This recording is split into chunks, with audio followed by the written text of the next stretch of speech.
ओम शांति। पिछली क्लास में हमने हमारी मीठी मम्मा की जीवन की कुछ ऐसी विशेषताएं या जीवन की कुछ ऐसी झलकियां सुनी जिसमें हमने मम्मा के व्यक्तित्व को समझा। कैसे मम्मा का बाबा के प्रति अति प्यार, अति सम्मान, अति निश्चय था कि मम्मा बाबा की हर एक बात को संभव करके, प्रैक्टिकल करके दिखाती थी। कभी मम्मा ने बाबा की राय में अपनी राय मिक्स नहीं की। सदा एक आज्ञाकारी बच्ची की तरह हाजी का पार्ट निभाया और सबको यही करने का एक आदर्श सबके सामने भी प्रस्तुत किया। तो आज इसके दूसरे भाग में हम मम्मा के जीवन की अन्य और कुछ मुख्य विशेषताएं सुनेंगे और मम्मा से वो प्रेरणाएं प्राप्त करेंगे जिनसे हम भी मम्मा समान एक आदर्श उदाहरण प्रस्तुत कर सके और मम्मा के पद चिन्हों पर चल सके। तो सुनते हैं मम्मा की कुछ और विशेषताएं। कई बार बच्चे मम्मा से पूछते थे, मम्मा आप क्या सोच रही हैं, कहाँ हैं? तब मम्मा बोलती थी, मैं यहाँ नहीं चल रही हूँ, मैं वैकुंठ की धरती पर चल रही हूँ। कभी कभी हमें सुनाती थी कि मुझे महारानी श्री लक्ष्मी के रूप में ये अनुभव हुआ। मैंने राजकुमारी श्री राधा के रूप में यह अनुभव किया। इस साकार दुनिया में रहते भी मम्मा वैकुंठ को याद करती थी, वैकुंठ के ही दृश्यों को देखती थी। अपने भविष्य और बाबा के महावाक्यों पर मम्मा का निश्चय 100% था।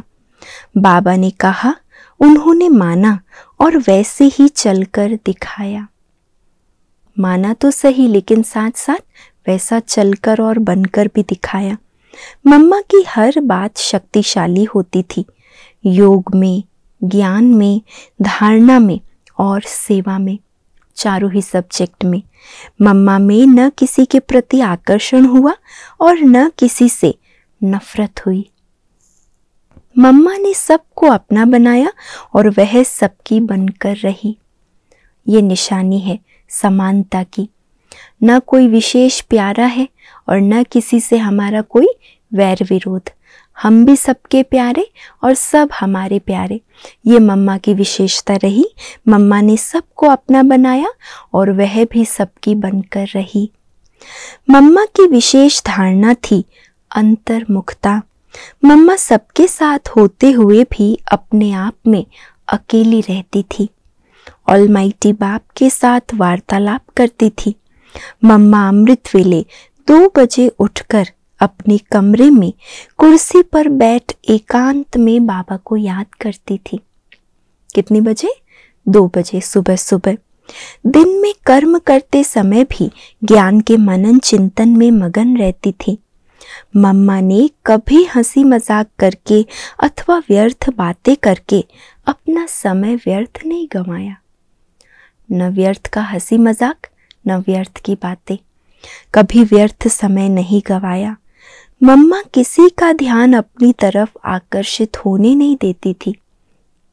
जबकि मम्मा इतनी ज्ञान की धनी, इतनी ज्ञान स्वरूपा, गुण स्वरूपा थी, लेकिन कभी मम्मा ने किसी का ध्यान स्वयं में होने नहीं दिया।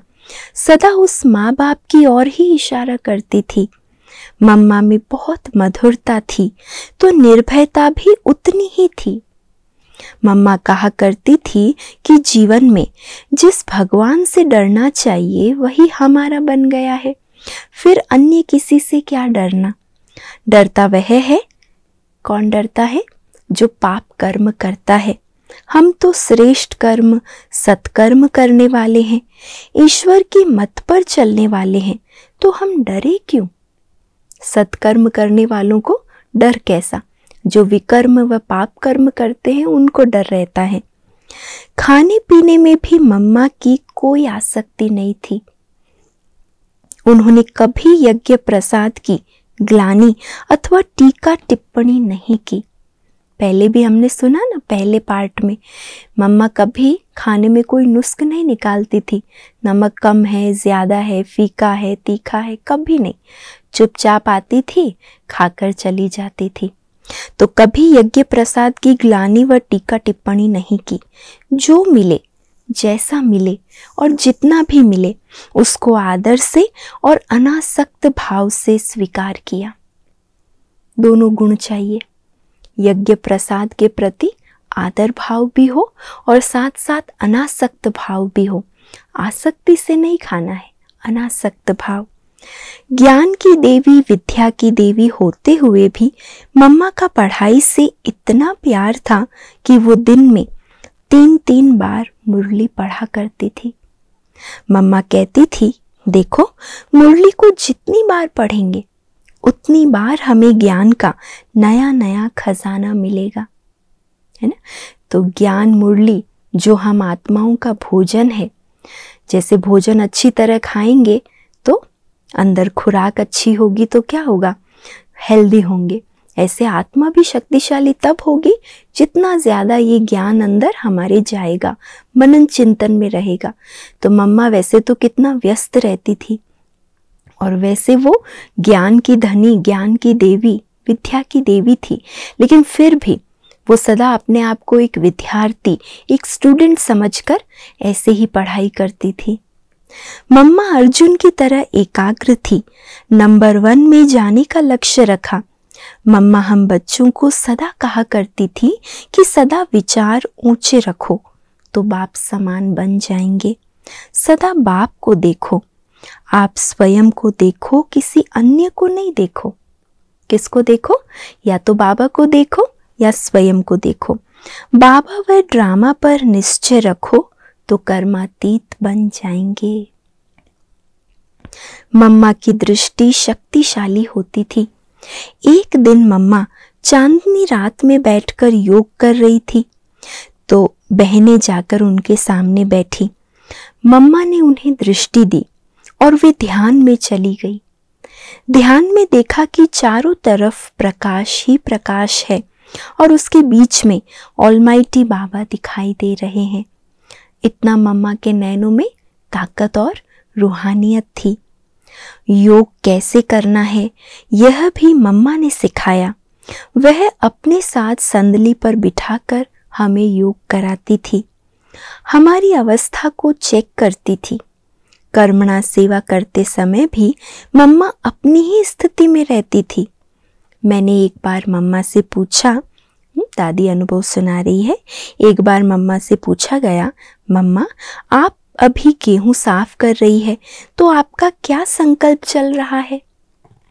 मम्मा ने कहा, मैं गेहूं साफ नहीं कर रही हूँ, लेकिन साक्षी दृष्टा होकर कर्मेंद्रियों से साफ करा रही हूँ। मैं नहीं कर रही, करा रही हूँ। भले कार्य बहुत साधारण है लेकिन स्थिति उतनी ही ज्यादा ऊंची अवस्था की। तो मम्मा कहती थी, मैं कर्म में ध्यान नहीं देती, लेकिन मैं ये सोच रही हूँ मैं आत्मा इन कर्मेंद्रियों से करवा रही हूँ। हफ्ते में एक बार हम सुप्रीम पार्टी वाले मम्मा के साथ बैठकर अमृत वेला योग करते थे। जब मम्मा चांदनी में बैठ योग करती थी तो हम भी जाकर एक एक कोने में बैठकर योग करते थे। कभी कभी मम्मा को ही अपने ग्रुप में बुला लेते थे और मम्मा 3:30 से 4 बजे तक हम सबको योग कराती थी। जब मम्मा के सामने बैठकर हम योग करते थे तो हमें ज्ञान चंद्रमा की शीतल प्रकंपनों से शांति धाम का अनुभव होता था। कैसा अनुभव होता था? जैसे चंद्रमा की शीतलता आत्मा के ऊपर पड़ रही है। तो ज्ञान चंद्रमा के शीतल प्रकंपनों से शांति धाम का अनुभव होता था। मम्मा अमृत वेले 2 बजे उठकर अकेले में योग करती थी। वह 3:30 बजे तैयार होकर बाहर आती थी। 4 से 5 बजे तक सामूहिक योग होता था, उसमें मम्मा अवश्य आती थी। लेकिन उठ कितनी बजे जाती थी? 2 बजे से मम्मा की दिनचर्या शुरू हो जाती थी और 2 से 3:30 बजे तक मम्मा एकांत में स्वयं के साथ ही बैठकर योग करती थी। फिर 4 से 5 बजे तक सामूहिक योग में आती थी। उसके बाद स्नान आदि नित्य कर्म पूरा करती थी। नाश्ते के बाद 9 बजे प्रातः मुरली क्लास होता था। उसमें आती थी। उसके बाद एक एक दिन एक एक बहन को संदली पर बिठाकर ज्ञान के कोई न कोई पॉइंट पर समझाने के लिए कहती थी। इस प्रकार मम्मा सबको भाषण करना, क्लास कराना सिखाती थी। सब बहनों को कैसे भाषण के क्षेत्र में उस कला में निपुण बनना है वो भी मम्मा सिखाती थी। उसके बाद सब सेवा करते थे। दोपहर के भोजन के बाद विश्राम होता था। मम्मा 5 बजे ऑफिस में बैठती थी और यज्ञवत्सों को टोली खिलाती थी। जब हमें कभी कभी मम्मा से टोली खाने का मन होता था तो हम वहाँ जाकर मम्मा से टोली लेते थे। बाद में मम्मा ऑफिस का कामकाज देखती थी। रात्रि भोजन के बाद मम्मा कचहरी कराती थी। तो सारा दिन मम्मा का इस तरह व्यस्त होते हुए भी मम्मा अपनी अवस्था को कभी साधारण नहीं रहने देती थी। हर कर्म करते ऊंची स्थिति में। मम्मा को शुरू से ही व्यक्त और फरिश्ता स्वरूप का अनुभव होता था। हमारा पुरुषार्थ प्रोग्राम प्रमाण होता था, परंतु मम्मा का पुरुषार्थ नेचुरल था, सहज रीति का था। इसलिए उन्होंने सहज रूप से संपूर्णता को प्राप्त किया। मम्मा के अव्यक्त होने के बाद उनकी पूजा अर्थात जगदम्बा की, दुर्गा की पूजा बहुत ज़्यादा बढ़ गई। दुनियावी रीति से भी जगदम्बा के मेले अथवा नवरात्रि में जो पूजा आदि होती है वो मम्मा के अव्यक्त होने के बाद ज़्यादा बढ़ी। अव्यक्त रूप में मम्मा दुर्गा का पार्ट बजा रही है। इसके कारण दुर्गा की पूजा और अर्चना बहुत बहुत हो रही है। कलकत्ते में तो देखने वाला दृश्य होता है कि दुर्गा पूजा कैसे होती है। हमें तो महसूस होता है कि जब मम्मा साकार में थी तब ज्ञान ज्ञानेश्वरी बन ज्ञान की गंगा बहाई और अव्यक्त होने के बाद दुर्गा का पूरा पूरा पार्ट बजाकर भक्तों को गुण और शक्तियों का वरदान दे रही है। साकार में भी इतनी सेवा की तो अव्यक्त होने के बाद उससे कई गुना ज्यादा मम्मा बेहद सेवा कर रही है। मम्मा दिव्य गुणों की संपूर्ण साक्षात मूर्ति थी, देवी थी। उनके संकल्प चट्टान की तरह अडिग, बोल मीठे तथा सार युक्त और कर्म श्रेष्ठ तथा युक्ति युक्त थे। कैसे थे मम्मा की संकल्प शक्ति? चट्टान की तरह अडिग, बोल मधुर तथा सार युक्त और कर्म श्रेष्ठ तथा युक्ति युक्त थे। स्वयं को भी मम्मा की विशेषताएं सुनते सुनते अपने आप के साथ जोड़ते जाना है हमें। मम्मा इतनी योग युक्त, गंभीर और शांत रहती थी कि उनके आसपास के वातावरण में सन्नाटा छाया रहता था, जो सभी को प्रत्यक्ष महसूस होता था। ऐसा लगता था मानो वो कोई चलता फिरता लाइट हाउस और माइट हाउस हो। मम्मा की चाल फरिश्तों जैसी थी। आश्रम वासियों को पता भी नहीं चलता था कि कब मम्मा उनके पास से गुजर गई अथवा कब से वह उनके पीछे खड़ी हुई उनकी एक्टिविटी का निरीक्षण कर रही थी। मम्मा के बोल बहुत ही मधुर, स्नेहयुक्त और सम्मानपूर्ण होते थे। मम्मा के बोल बहुत स्नेहयुक्त, मधुर और सम्मानपूर्ण होते थे।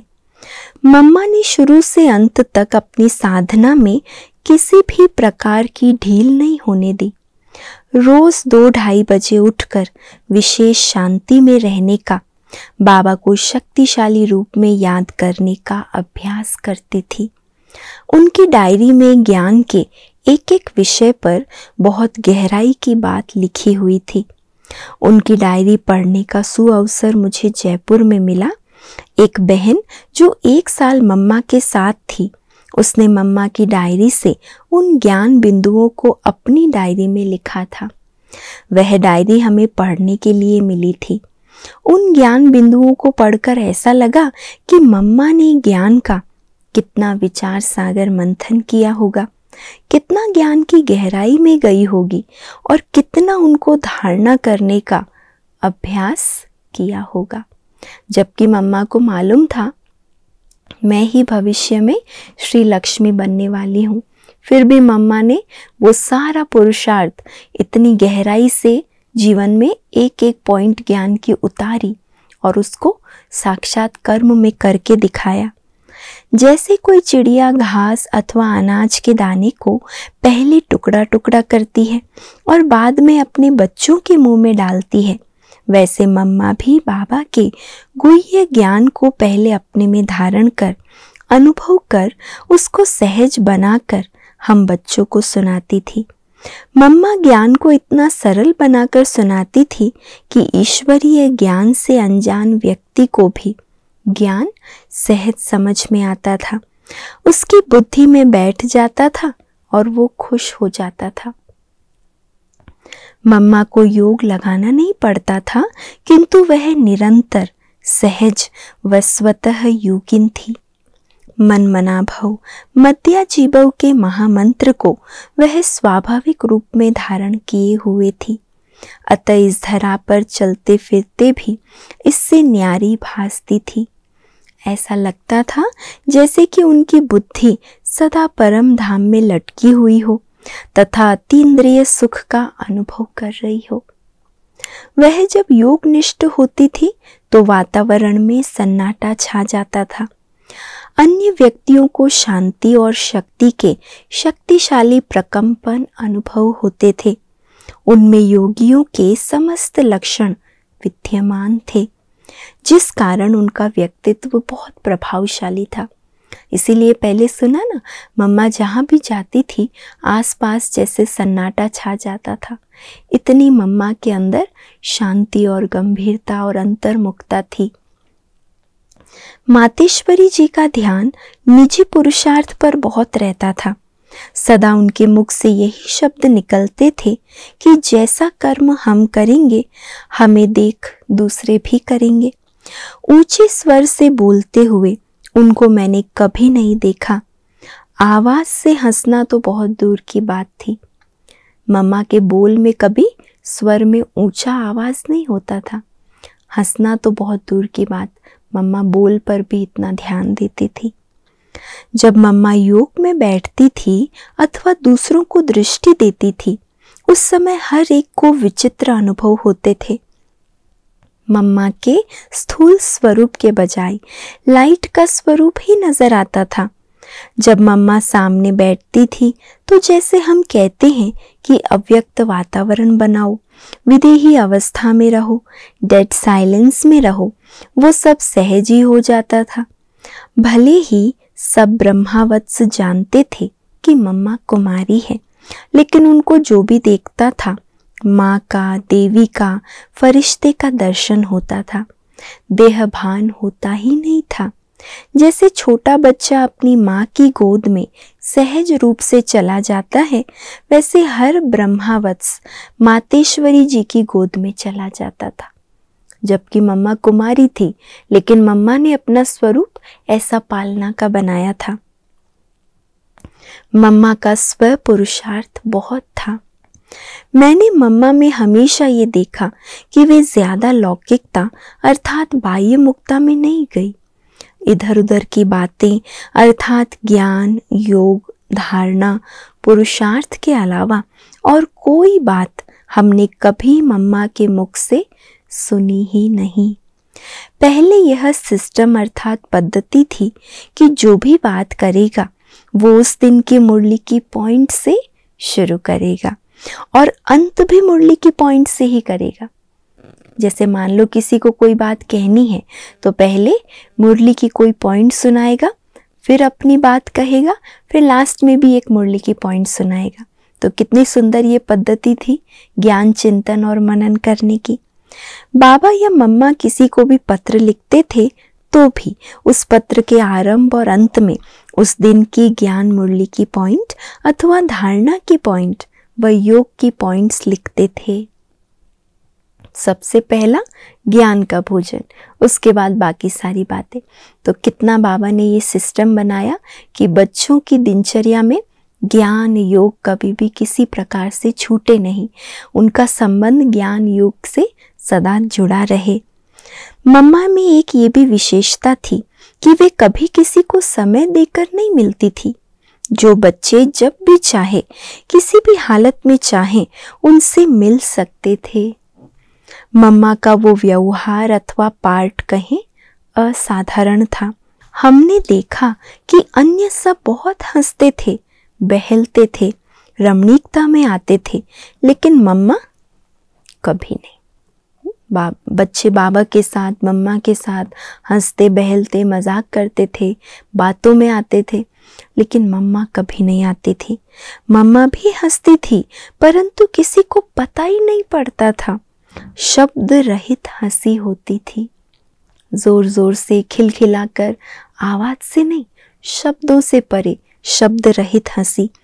वह मधुर मुस्कान होती थी। ज्ञान, ध्यान, योग के सिवाय और किसी में आसक्ति नहीं होती थी। आसक्ति किस में थी? ज्ञान योग में, और किसी में नहीं। अन्य लोग बाबा के साथ खेलना, रास करना आदि करते थे, लेकिन मम्मा नहीं। इसका अर्थ ये नहीं कि मम्मा हर बात से किनारा करके अलग रहती थी, नहीं। मम्मा सब कार्यक्रम जैसे पिकनिक, घूमना फिरना, खेल पाल आदि में जाती थी, परंतु अपने पुरुषार्थ में मगन रहती थी। ये सब क्रियाकलाप साक्षी होकर देखती थी। सबके साथ संगठन में ही रहती थी, लेकिन रहते हुए भी जैसे अपने पुरुषार्थ में मगन, न्यारी प्यारी साक्षी होकर रहती थी। इस प्रकार मम्मा का स्व पुरुषार्थ बहुत तीव्र था। मम्मा ने कभी अपना पुरुषार्थ ढीला नहीं छोड़ा। मम्मा के देखने का ढंग ही विचित्र था।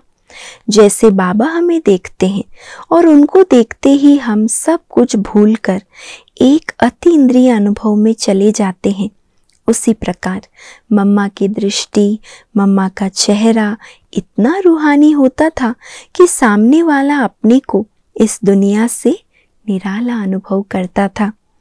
मम्मा हो व बाबा हो, दोनों में से कोई भी हमें योग कराते थे तो हम यहाँ नहीं रहते थे, कहीं दूर चले जाते थे, अनुभवों में खो जाते थे। उस समय हमें प्रैक्टिकल अनुभव होता था कि हम परम धाम में हैं। 4-5 घंटे तक भी हम सब और मम्मा बाबा एक ही मुद्रा में बैठे योगस्थ रहते थे। 4-5 घंटा एक ही अवस्था में। अभी हमको कोई आधा घंटा भी बैठने को बोले एक रस, हम बैठ नहीं पाते हैं, इतना भी मन स्थिर नहीं रह पाता। और उस समय देखो हमारी दादियों ने कितना पुरुषार्थ किया। शरीर बिल्कुल टस से मस नहीं होता था, इतना स्थिरता आ जाती थी, क्योंकि मन बुद्धि स्थिर तो तन भी स्थिर हो जाता है। जब भी मम्मा को देखते थे तो उनके चारों ओर सफेद लाइट ही लाइट दिखाई पड़ती थी। ऐसे लगता था कि मम्मा शरीर में नहीं है, ऊपर सफेद प्रकाश में रहती है। फरिश्ता नजर आती थी। मम्मा दिन रात बाबा को याद करती थी। हम कभी रात को उठकर दरवाजे के सुराख से देखते थे तो मम्मा कुर्सी पर बैठी नजर आती थी। कभी बालकनी में बैठकर योग करती थी, कभी चांदनी में बैठकर योग करती थी। मैं समझती हूँ योग से ही मम्मा इतनी महान बनी। मम्मा का जो व्यक्तित्व था, इतना धीर, गंभीर, स्थिर, योगस्थ, कितना ऊंचा व्यक्तित्व मम्मा का था। तो मम्मा ने इतना एक एक कर्मेंद्रिय को योग बल से तपाया कि वो हर एक कर्मेंद्रिय मम्मा के ऑर्डर में रहती थी और मम्मा सदा योग युक्त रहती थी। मम्मा ने कभी अपनी तरफ इशारा नहीं किया। मम्मा हमेशा कहती थी, मेरी मम्मा को याद करो, मेरी उस माँ को याद करो। मम्मा की भी जो मम्मा है शिव बाबा, उनको याद करो। चलते चलते मम्मा हमारे से पूछती थी, बच्ची बाबा को कितना याद करती हो, बाबा से कितना प्यार करती हो। इस प्रकार ज्ञान की लोरी के साथ योग का भी ध्यान खिंचवाती थी। मम्मा जब दृष्टि देती थी तो उनकी आंखें इतनी चमकती थी जैसे उन आंखों से बाबा देख रहा है। मम्मा की दृष्टि से उनका संपूर्ण स्वरूप दिखाई पड़ता था। मम्मा ऐसे लगती थी कि वे यहाँ की नहीं है, वो ऊपर से आई हैं। वो देहधारी नहीं लगती थी, सूक्ष्म शरीरधारी लगती थी। किसी का भी ध्यान मम्मा की देह पर नहीं जाता था, क्योंकि मम्मा खुद देह से न्यारी रहती थी। मम्मा को देखने वाले को ऐसा लगता था कि मम्मा जैसे लाइट में ही लाइट में एक काया में है। चारों तरफ वाइट लाइट दिखाई देती थी, जैसे चांदनी की शीतलता चारों तरफ बिखरी हुई हो, ऐसे मम्मा दिखती थी। उनकी दृष्टि में इतनी ताकत थी कि जिसको भी वो देखती थी उसके विचार ही बदल जाते थे। कितनी पावरफुल दृष्टि! दृष्टि पड़ते ही किसी का संकल्प बदल जाए, उस दृष्टि में कितनी ताकत होगी। शिव बाबा हमेशा कहते थे कि बाबा तो नंबर 1 है, परंतु तुम्हारी माँ तो +1 में गई। मम्मा के चेहरे पर हमने कभी भी उदासी नहीं देखी, उनका सदैव मुस्कुराता हुआ चेहरा था। मम्मा का एक एक बोल सुख देने वाला था। मम्मा के दृढ़ता भरे बोल सदैव औरों को भी दृढ़ संकल्पधारी बनाते थे। मम्मा की दृष्टि पाते ही कईयों को अशरीरीपन का अनुभव होता था। मम्मा की शीतल गोद जन्म जन्मांतर के विकारों की तपत बुझाने वाली थी। एक बार मम्मा बाबा की गोद में जो आ जाते थे, उनको फिर कितना ही समय तक कोई विकारी संकल्प टच नहीं करता था। उतना मम्मा की गोद में, बाबा की गोद में वो शीतलता, वो पवित्रता की वरदानी एक ताकत थी।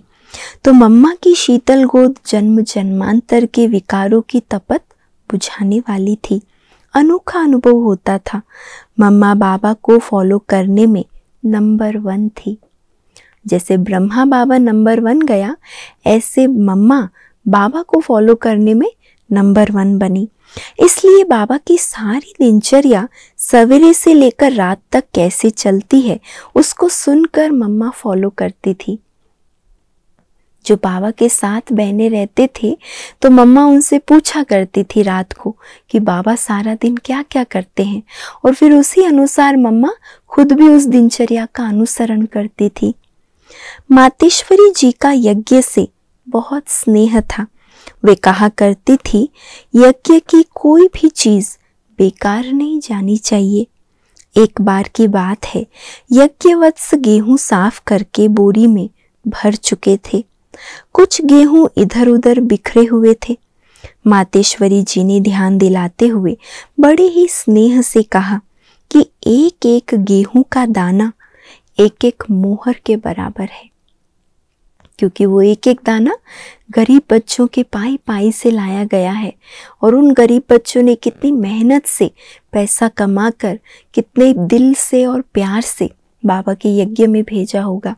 तो इसीलिए वो एक एक दाना एक एक मोहर है। वो यज्ञ की एक एक चीज की कीमत जानती थी और बतलाती भी थी।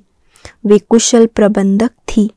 यज्ञवत्सों की स्थूल के साथ सूक्ष्म आध्यात्मिक पालना पर भी उनका विशेष ध्यान रहता था। मम्मा कुशल प्रशासक के रूप में छोटी उम्र में ही यज्ञ कारोबार की जिम्मेवारी संभालने के निमित्त बनी और सभी के दिलों को जीत लिया। मम्मा सदैव कहा करती थी कि किसी के भी अवगुणों का चिंतन ना कर सदा गुणग्राही बनो। किसी का भी अवगुण अपने चिंतन में नहीं लाओ, लेकिन सबके गुणों का चिंतन करो, गुणग्राही बनो। सभी आत्माओं की विशेषताओं को देखो, हंस की तरह मोती चुगो। हंस क्या करता है? कंकड़ और मोती साथ होते भी उसकी नजर मोती पर, रत्नों पर जाती है। तो ऐसे गुण रूपी मोती सबके चुनो, अवगुण नहीं। मम्मा खुद धारणा मूर्त होने के कारण धारणा की क्लास ही ज्यादा कराती थी। वे क्लास सबको बहुत आकर्षित करती थी। मम्मा ने अमृत वेला कभी मिस नहीं किया। एक बार मुंबई में एक मंत्री जी मम्मा से मिलने आए। मंत्री जी के जाते जाते रात के 12 बज गए। दूसरे दिन मम्मा अपनी दिनचर्या के अनुसार सुबह 2 बजे ही उठी। सोचो, रात को 12 बजे सोई और फिर उठ कितनी बजे गई? अपनी जो दिनचर्या है 2 बजे उसी समय उठ गई। तो उनसे पूछा गया, मम्मा आप तो करीब 1 बजे सोई होगी, क्योंकि वो गया। फिर मम्मा मुरली पढ़कर भी सोती थी, ऐसे ही नहीं सो जाती थी साधारण रीति से, अगले दिन की मुरली पढ़कर सोती थी। तो मम्मा आप तो 1 बजे सोई होंगी, फिर आप अपने समय पर इतनी जल्दी उठ गई। तब मम्मा ने कहा, देखो उस मिनिस्टर की अपॉइंटमेंट के कारण मैं रात को जाग सकती हूँ, तो सवेरे अमृत वेले मेरी अपॉइंटमेंट हमारी पिया के साथ होती है, वो हम कैसे मिस कर सकते हैं। कितनी बड़ी बात है ना। दुनियावी जो व्यक्ति है, जिसका पद पोजीशन इतना हाई है दुनिया के हिसाब से, तो उसके लिए हम जग सकते हैं। और जो सारे विश्व में हाईएस्ट पोजीशन पे सुप्रीम अथॉरिटी, और मम्मा उसे प्यार से कहती थी, बाबा को क्या कहती थी, मेरा पिया है, तो उसके साथ जो मेरी अपॉइंटमेंट है वो मैं कैसे मिस कर सकती हूँ। इस तरह मम्मा ने कभी अमृत वेला मिस नहीं किया। तो कितनी धारणाएं मम्मा के जीवन में, जैसे एक वृक्ष होता है, उसकी जितनी जड़ें मजबूत होती है और गहराई में होती है, उतना ही वो वृक्ष मजबूत होता है, उसका तना मजबूत होता है।